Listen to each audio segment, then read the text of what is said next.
impressive guy you've ever worked with? We heard a rumor that we were getting a guy in from development group, went upstairs, introduced him to the boys, and everything that left his mouth was what I needed to hear. All these little mindset, little switches he would start to drop. We'd be doing CQB and he'd whisper it, "We're hunting humans, say evil." And then you'd get him on the flat range and he would burn down everybody. At that level, when you get to be that senior, you're not supposed to be the best dude. I'm supposed to be the best in the house, and he's running circles around my ass. He can process information so much faster. Everything he's doing is so well done. You can't ignore it. You just see him. You're like, how are you so good at all this? He's like, because I live it. It's the only thing I have. I sacrifice everything for this. Sacrifice my marriage, my relationship with my kids, because the profession deserves it. And when I'm retired, I'll go back and I'll be a father. But right now, this deserves every ounce of my full attention. And as soon as I did that, it was like I unlocked level 2.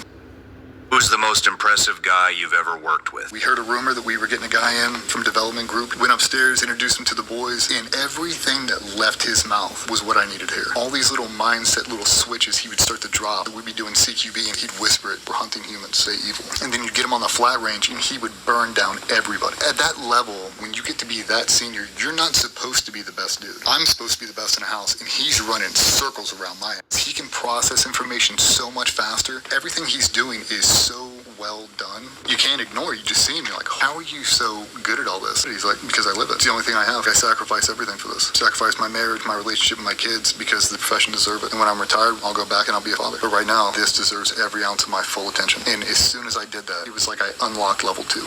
Who's the most impressive guy you've ever worked with?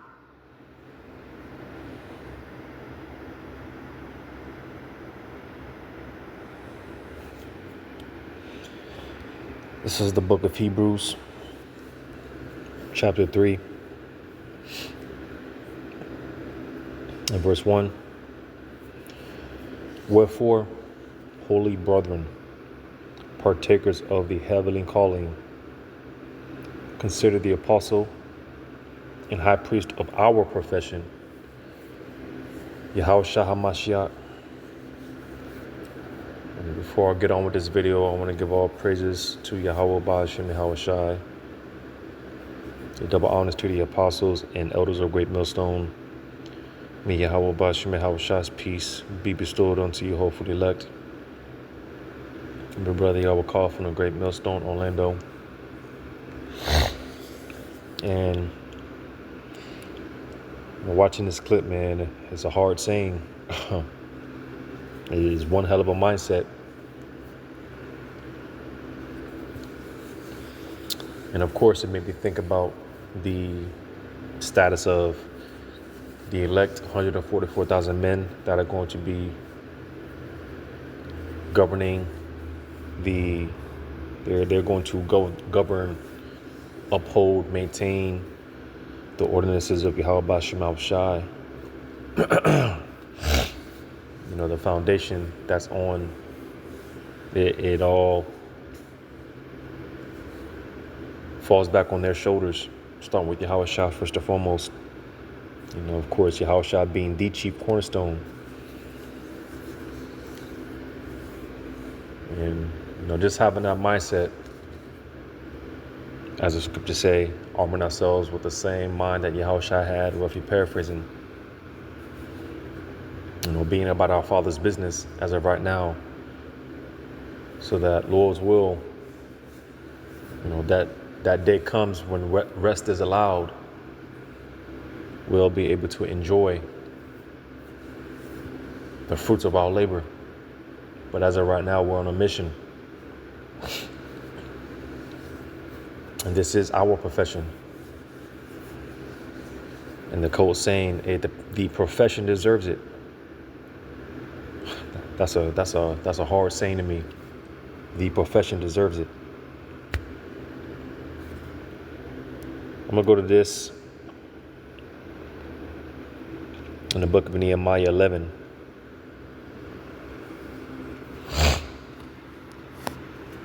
And that's why those men that stood so stiffly for the names of Yahweh Ba'ashem Shai are going to be commended so greatly. Because Lord's will, we are of that number, what we are ushering in through the spirit and power of Yahweh Ba'ashem Shai.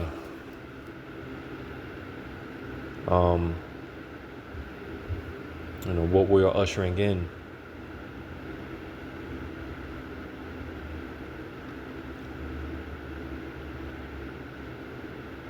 You know, when that time comes, Yahushua is here, the kingdom being established. You know, faith won't be required. But that's why it's important to do the work now, to stay the course now. Because again, through the spirit and power of Yahweh Shemal Shai, the spirit and power of Yahweh Shemal Shai, you know, things are happening. The men of the Lord are speaking these things into existence. That's why I want to read this real quick in Ecclesiastes 8. Ecclesiastes 8:4. Where the word of the king is, there is power. And who may say unto him, what doest thou? So, as the scriptures say, being able to tear down mountains, remove mountains, right? Through the spirit and power of Yahweh Shemal Shai, having His word, which is the power. And that's why we always talk about when it comes to these carnal jakes that want to take to the streets and things of that nature. And the word in itself is power within itself. And all we have to do is just speak the word. You see? So again, through the spirit and power of Yahweh Shemal Shai, these things are being ushered in. And again, that's why it's important, it's crucial to do this work. You know, someone has to do it. You know, there's truth. It's not pretty whatsoever, right? But again, that's where the real friends are being made known. All right, the true disciples of Yahushua are being made known.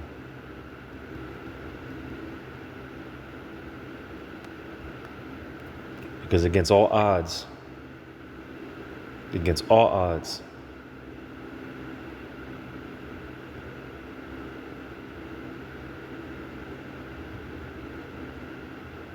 bear with me.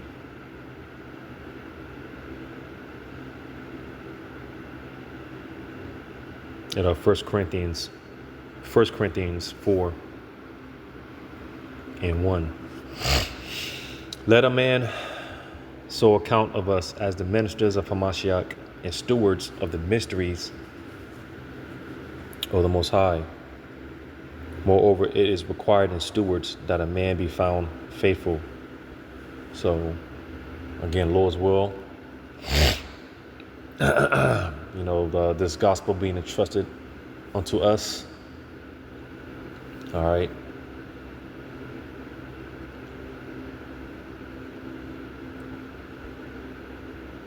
Brothers, forsake everything for this truth. Brothers have forsaken everything for this truth. Still taking losses, so-called losses, and things of that nature. But of course, we know we're going to get it all back. And that being the case, what are you really losing? If you're going to get it all back and then some. You know, like I was said in this clip, hey, the profession deserves it. Hey, later on, after I complete the mission, I'll go back and enjoy my wife, right? I'm going to enjoy my kids, right? That's a hard saying. One hell of a mindset. But again, that's why, you know, it took me back to the elect. The fact that the elect are focused on the mission.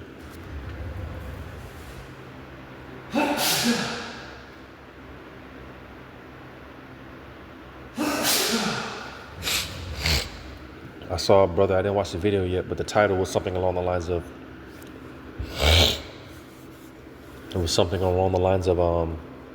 matter of fact, I can look it up real quick.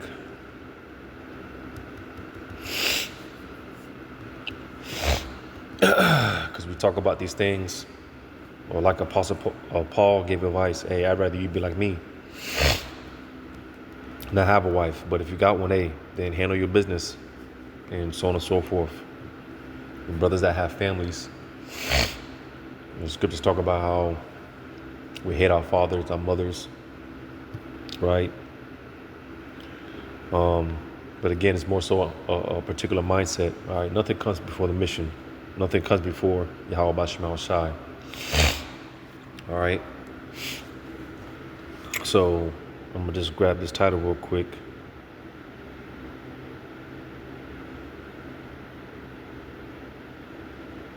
If I can find it.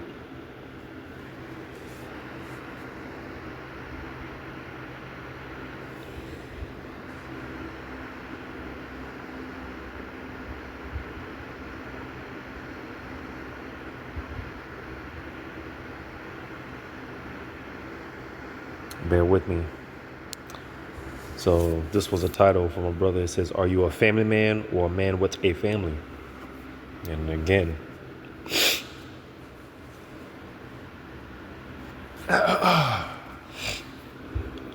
certain brothers have families and things of that nature. It's not to say that you neglect your responsibilities. You know, you handle your business. And as I was mentioning in the previous video, we're not in the business of trying to win Father of the Year awards, Family Man of the Year awards, or anything like that. All right. Because we're all about our Father's business. All right.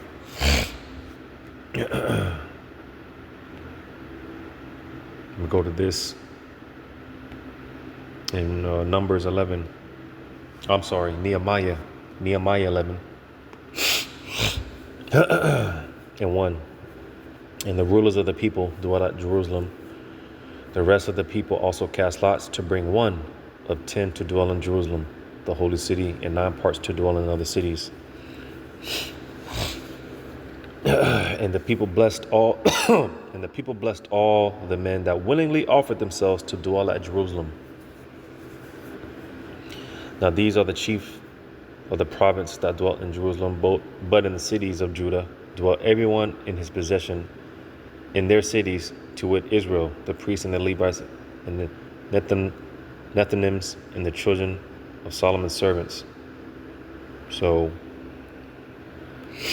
I want to read this, the text commentary. Because again, you know, it has to be done, and someone's got to do it. And to those of us that were called, instead of being in that, well, why me, Spirit? Well, hey, why not? It's an honor to be here. It's such a pleasure to be here, because of course we take losses, you know, deal with all type of sufferings and sorrows. It's ugly. Like I said, the truth is ugly, right? But someone's got to do it, and we're just, as I read in Hebrews, you know, our heavenly calling, right? So I'm gonna read this in the David Guzik commentary. It says,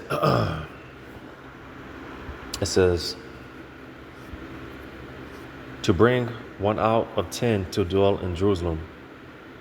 It says it wasn't enough to see the city walls rebuilt and the spiritual renewal of the people of Jerusalem. Now they concerned themselves with getting more people into the city. For a city to prosper and be great, it must be populated. And for more than 70 years, Jerusalem had been nothing but a ghost town. Now over the last 80 or so years, it has been repopulated with a new temple built under Ezra and the walls rebuilt under Nehemiah.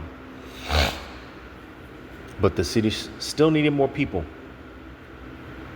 Nehemiah also knew the bigger the population of Jerusalem, the greater the resources for defense and strength in battle. He didn't rebuild the walls just to see some conquering army come and break them down again. It goes on to say, now the leaders of the people dwell in Jerusalem. It says it was good that the leaders of the people set the example by living in Jerusalem. Leaders must set the pattern by their lives. They had no right to expect the people to live in Jerusalem if they themselves were not living there. The rest of the people submitted themselves to a lottery system where out of 10 would be selected to move from the surrounding regions into the city of Jerusalem. So in the end, at least 10% of Judah's population will live in Jerusalem. And it goes on, verse 2. It says, apart from the leaders who had a special obligation, and that's beautiful, apart from the leaders who had a special obligation, all right, the elect, the aristocrats, all right, they have a special obligation. It says, and those selected in the lottery who were also obligated, there were all the men who willingly offered themselves to dwell at Jerusalem. These men had a special blessing. They had a unique pioneer spirit. They had the ability to endure some measure of hardships or discomfort to accomplish a greater work for the Most High's kingdom.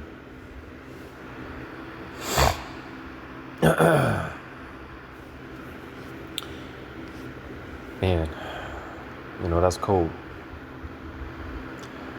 It was in these days in the rebuilding of Jerusalem that the Most High asked an important question through the prophet Zechariah. For who has despised the day of small things? Their answer is, many of us have, but these who offered themselves to willingly live at Jerusalem so as to take what is small and build it up before the Lord have decided to not despise the day of small things. And reading on, it says, if such a blessing is reserved for those who willingly offered to live in Jerusalem, there was something special about the challenge of living in Jerusalem. To live in Jerusalem, you had to reorder your view of material things. You had to give up land in your previous region and take up some kind of new business in Jerusalem.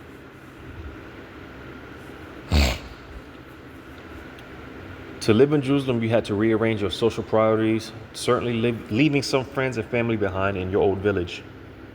To live in Jerusalem, you had to have a mind to endure the problems in the city. It had been a ghost town for 70 years and was now basically a slightly rebuilt, somewhat repopulated ghost town. The city didn't look all that glorious and it needed work. Man, so many precepts come to mind, The harvest is plenty, but the laborers are few. But, hey, and of course, it's all a thing of predestination. And I was just talking to the Lord on my way to the plantation, because, we look at our situations and it's just like, damn, shit's unfair. Or I say fairly unfair. It's uncomfortable, but as the scriptures say, the things that were appointed unto us, whatever the Lord has us going through, we're built for it, because it's all a thing of predestination. These men that sacrificed everything for pretty much the greater good, as they say. All right, it's all spiritual. But reading on, to live in Jerusalem, you had to live knowing you were a target for the enemy.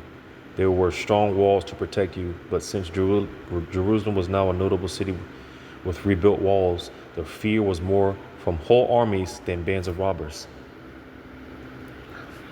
The old village was nice, but not in much danger from great armies. So that's pretty much it there. That was the David Guzik commentary on Nehemiah 11. And again, it's all spiritual. These men giving up everything, offering themselves up, because, we are the sacrifice. Lord's will, we are that number. And it's for a greater purpose. It's for a greater good. Because, again, the profession deserves it. The profession deserves it, man. All right. Like it says here in Hebrews, one of my favorites to go to.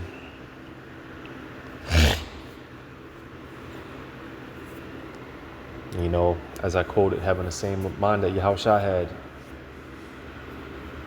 As much as Yahushua didn't want to go on that cross and drink that cup and things of that nature, well, what did Yahushua tell, who was that, Judas? To hey, man, you know, Yahushua known that Judas was going to betray him. Yahushua told Judas, hey, man, pretty much rushed him to like, go ahead and do what you got to do, man. Because we know the sooner that Esau makes his move, the sooner Jacob's trouble, the sooner these things happen, the sooner we can get the kingdom. So this is why you see you see brothers having a certain spirit. Hey, man, hurry up and do what y'all got to do, because the sooner y'all make y'all move, the sooner we can get up out of here. Why? Well, for this right here in Hebrews 11:24.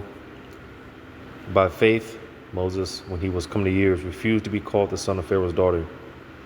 By faith, verse 25, choosing rather to suffer affliction with the people of the Most High than to enjoy the pleasures of sin for a season, esteeming the reproach of Hamashiach greater riches than their treasures in Egypt, for he had respect unto the recompense of the reward. So you see,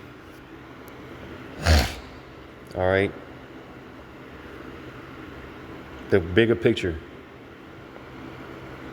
And at the end of the day, all this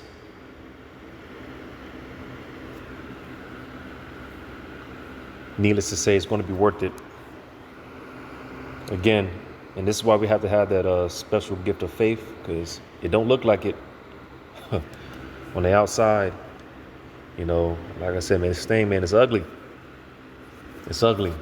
You know, the groundwork.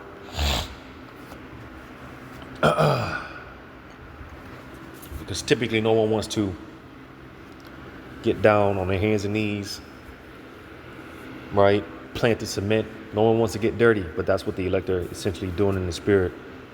Because everyone wants to show when the building is furnished, the building is complete, the building is furnished. Everyone wants to show up then, but no one wants to be there. Come to do the dirty work, to build the foundation. You know, no one wants to come and get their hands dirty, but the elect, right? So that's why I said, going back to that commentary,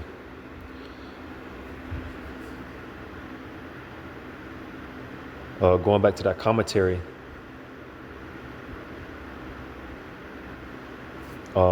mentioned the blessing reserved for those who willingly offered themselves to live in Jerusalem. So, as I just read, man, you know,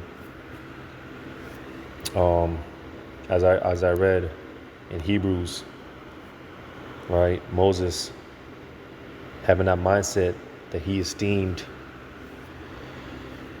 the reproach of Hamashiach greater riches than the treasures in Egypt. You know, he had respect unto the recompense of the reward. So again, man,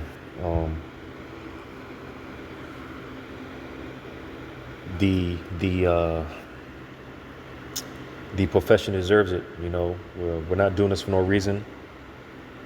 All right, we're not doing this for no reason. You know, like I said, man, it's an honor, it's a privilege and a pleasure to be here in the first place. Instead of that, why is me? Well, why not you? You know, the fact that Yahweh Shema Shai at that heavenly calling, we've been called to do this. Salakia. Well, yeah, you know, because we definitely been called. It's a thing of being of the chosen. But we're definitely on the right track. You know, brothers are giving up a lot, everything. Brothers have sacrificed everything, right? I'm going to go to that. Like I said, man, that's a cold saying. You know, I'll enjoy my wife, my children, I'll enjoy them later.